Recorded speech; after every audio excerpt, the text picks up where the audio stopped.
আরজিকর কাণ্ডের প্রতিবাদে রামপুরহাট হাসপাতালে চিকিৎসকদের বহির্বিভাগে কর্মবিরতির মিছিল ও বিক্ষোভ। শনিবার সকাল থেকে স্বাস্থ্যকর্মীরা বিক্ষোভ কর্মসূচি করেন রামপুরহাট হাসপাতালে।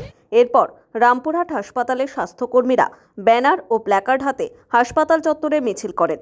জুনিয়র ডাক্তার ও নার্সিং পড়ুয়ারা ও স্বাস্থ্যকর্মীরা রামপুরহাট হাসপাতাল চত্বর থেকে রামপুরহাটের প্রাণকেন্দ্র পাঁচমাথা পর্যন্ত মিছিল করেন এবং পাঁচমাথায় জমায়েত হয়ে বক্তব্য রাখেন।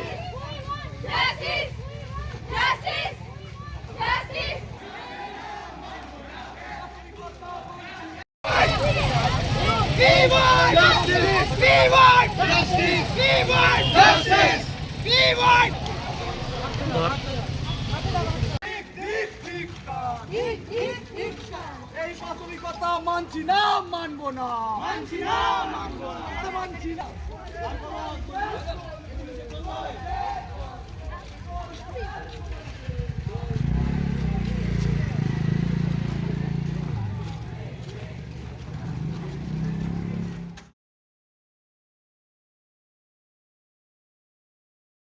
দেখুন, গতকাল 9 অগস্ট একটি হিনিয়াস ক্রাইম যেটাকে বলা হয় পাশবিক অত্যাচারে আমাদের একটি বোনকে নির্মমভাবে কোট আনকোট ধর্ষণ এবং খুন করা হয়েছে।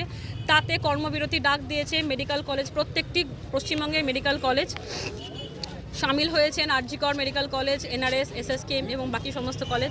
আমরা Rampurhat medical college, periphery medical college, আমরা আমাদের দিক থেকেও কর্মবিরতি ডাক দিয়েছি। আর মেডিকেল কলেজের আউটডোর ডিপার্টমেন্ট বন্ধ আছে, কিন্তু এমার্জেন্সি পরিষেবা প্রত্যেকটি চালু আছেন, গিয়ে আপনারা চেক করে নিতে পারেন। সিজার, ওটি, ডেলিভারি কিছু বন্ধ হচ্ছে না। আমাদের দাবি হচ্ছে, আমাদের উই ওয়ান্ট জাস্টিস। যে বা যারা ঘৃণতম অপরাধ করেছেন আমরা তাদের দৃষ্টান্তমূলক শাস্তি চাই এবং that should not be less than capital punishment.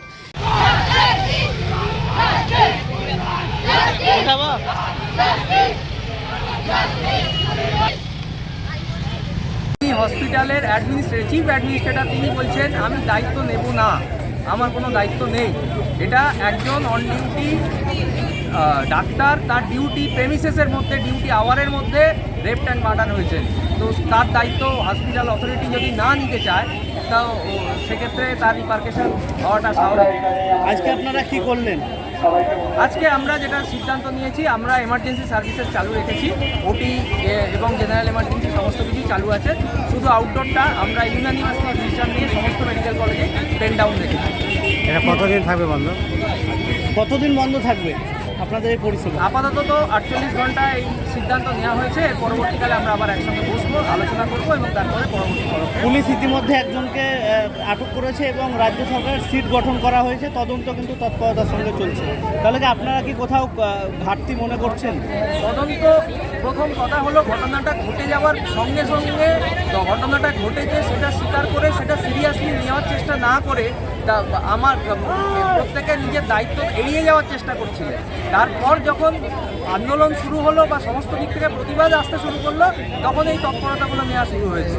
তো আমাদের বক্তব্য তো একটা নির্দিষ্ট এসওপি থাকবে যে প্রতিবাদ হোক আর নাই হোক, একটা ঘটনা ঘটলে তো তার তদন্ত সঙ্গে সঙ্গেই শুরু হবে, তার জন্য কাউকে রাস্তায় নামতে হবে কেন? কী নাম আপনার?